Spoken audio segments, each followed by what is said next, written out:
Sveiki, draugi! Ir jau noslēgusies 3. apmācību nedēļa un pilnā sparā rīt 4. nedēļa. Ātri pastāstīšu, kas notika 3. nedēļā.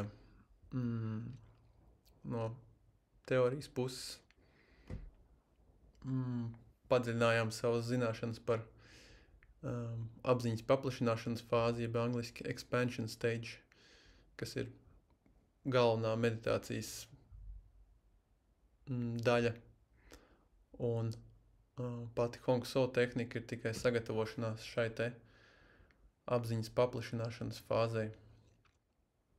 Apziņas paplašināšanas fāze ir tā meditācijas daļa, kas ļauj nostiprināt un padarīt meditācijas iegūmus ilglaicīgus. Par šo apziņas paplašināšanās fāzi ir labs salīdzinājums, ja sagatavošanās daļa ir kā gatavot maltīti, tad apziņas paplašināšanas, jeb expansion stage, ir kā baudīt šo maltīti. Un tā dziļais miers, ko iegūstam, sekojot Hong So tehnikai, sagatavošanās daļā, tiek izbaudīts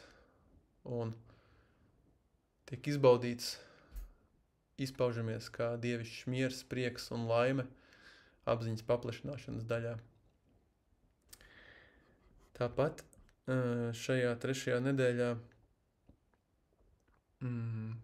mācījāmies skaidrot un atbildēt uz jautājumiem par meditācijas pozu, mantras Hong So lietošanu un labās rokas rādītā pirksta kustināšanu, kā arī droši vien tās pats zenīts šajā nedēļā bija ierakstīt video instruktāžu par to, kā vērot elpu, un tad dalīties ar šo video ar pārējiem kursa dalībniekiem un komentēt vienam otru darbu, kā arī saņemt atsauksmes no kursa vadītājiem.